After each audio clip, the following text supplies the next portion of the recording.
Sistem penambangan adalah suatu cara atau teknik yang dilakukan untuk membebaskan atau mengambil endapan bahan galian yang mempunyai arti ekonomis dari batuan induknya, untuk diolah lebih lanjut sehingga dapat memberikan keuntungan yang besar, dengan memperhatikan keamanan dan keselamatan kerja yang terbaik, serta meminimalisasi dampak lingkungan yang dapat ditimbulkannya.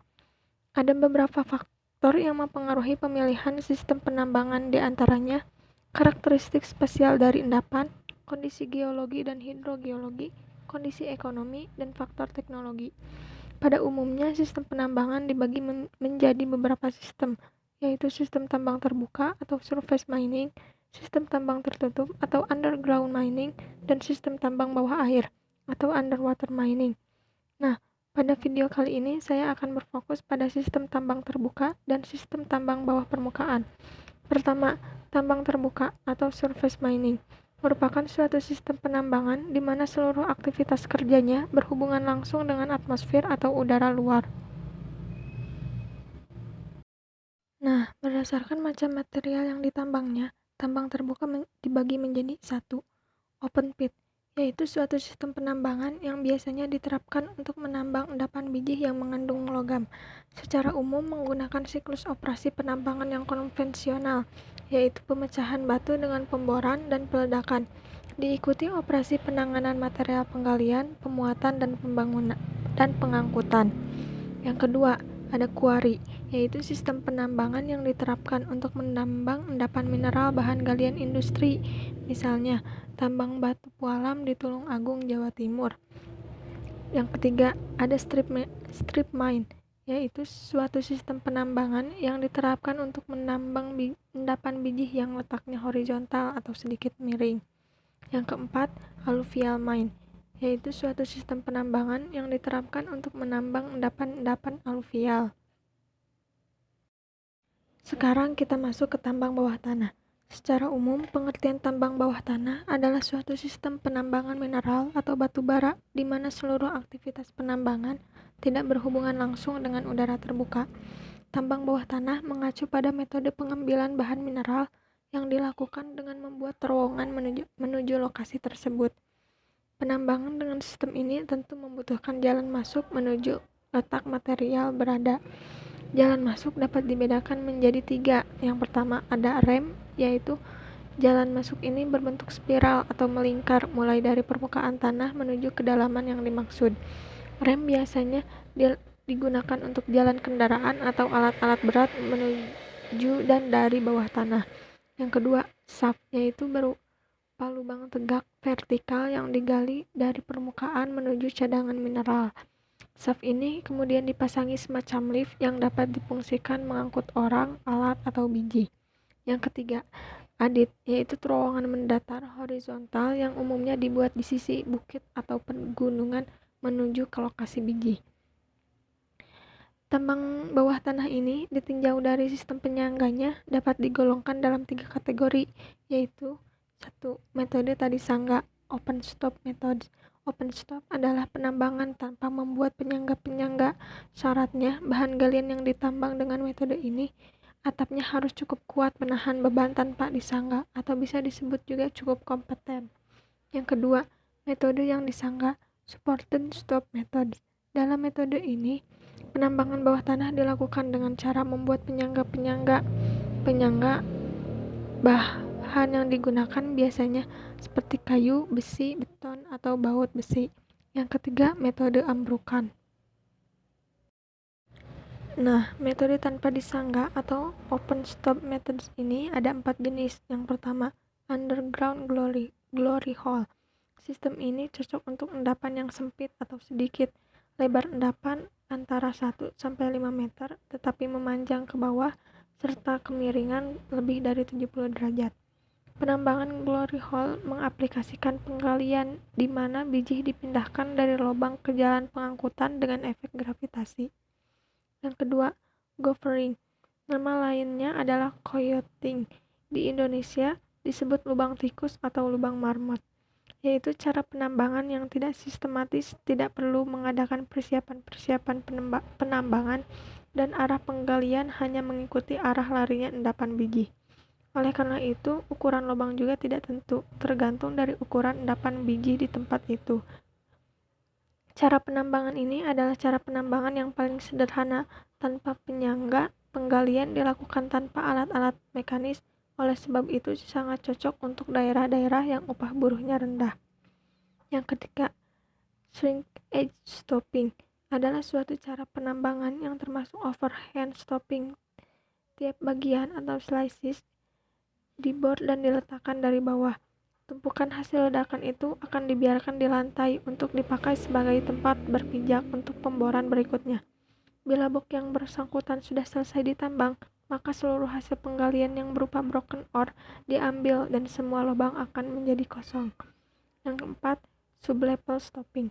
Penambangan sublevel stopping dilakukan dengan membuat sublevel di antara dua level yang beruntun. Pada umumnya, jaraknya antara 30-70 meter dan jarak antara sublevel 8-15 meter. Penambangan dapat dilakukan dengan overhand atau underhand. Untuk metode yang disangga atau supported stop methods ada 3 jenis. Yang pertama, cut and filling stopping. Sistem ini menggunakan material pengisi di samping penyanggaan yang teratur. Keduanya membutuhkan biaya tinggi, oleh sebab itu cara penambangan ini menjadi mahal dan hanya endapan-endapan biji yang bernilai tinggi saja yang dapat ditambang dengan ini. Yang kedua, stool stopping merupakan metode penambangan yang menggunakan penyanggaan kayu atau timber dan penyangga dipasang langsung dari hanging wall ke foot wall. Penyangga ini disebut stall. Penyangga ini bisa sistematis tetapi bisa juga hanya dipasang setempat bila keadaan batuan memungkinkan. Yang ketiga, square set stopping merupakan sistem penambangan dengan penyanggaan secara sistematis yang paling tegak lurus ke segala arah 3 dimensi.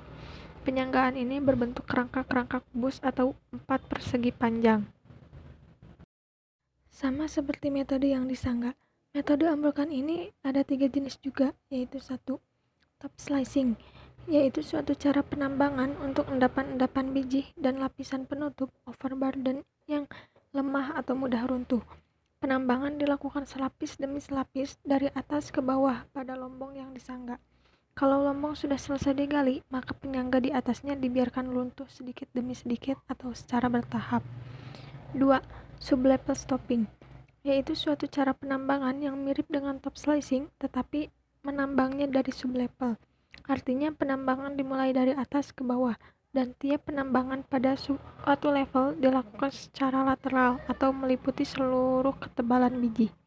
Endapan biji di antara dua sublevel ditambang dengan cara diruntuhkan atau diambrukan.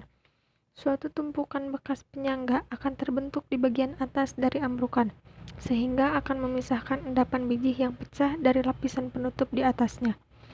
3. Block caving, yaitu suatu cara penambangan yang dimulai dengan membuat suatu undercut terhadap suatu blok endapan biji.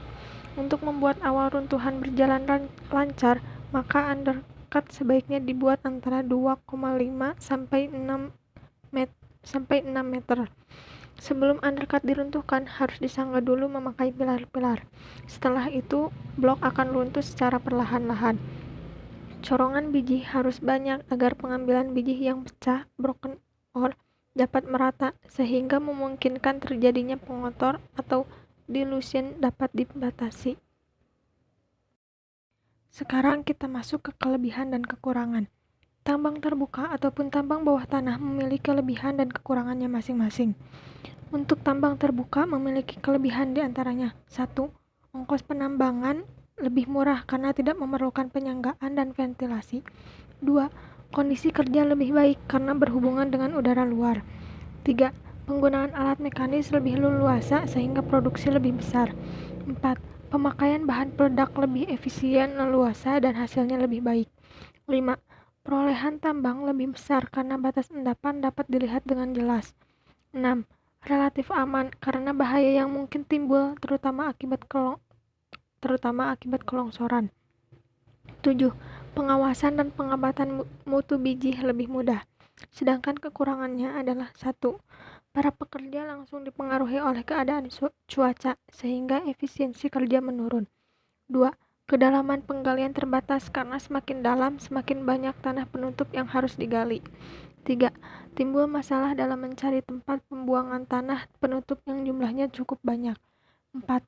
Alat-alat mekanis letaknya tersebar. 5. Pencemaran lingkungan hidup relatif lebih besar. Nah, untuk tambang bawah tanah, kelebihannya adalah 1. Tidak merusak ekosistem di darat karena secara umum beberapa metode tambang bawah tanah lebih ramah lingkungan. 2. Tidak terpengaruh cuaca karena bekerja di bawah permukaan tanah. 3. Tidak terpengaruh status lahan yang ditetapkan oleh pemerintah. 4. Tidak melakukan pengupasan tanah penutup. 5. Kedalaman tambang dapat maksimal sehingga dapat menjangkau bahan galian yang dalam. 6. Arah penambangan tidak terbatas. Sedangkan kerugiannya adalah 1. Biaya penambangan sangat tinggi. 2. Resiko terjadinya kecelakaan lebih besar. 3. Produksi relatif lebih kecil dibandingkan tambang terbuka. 4. Adanya gas beracun. 5. Kemungkinan tambang rubuh sangat besar. 6. Lokasi yang sempit sehingga tidak leluasa. Nah, kurang lebih seperti itulah penjelasan dari saya mengenai tambang terbuka dan tambang bawah tanah. Bila ada kesalahan, saya mohon maaf. Terima kasih atas perhatiannya dan sampai jumpa.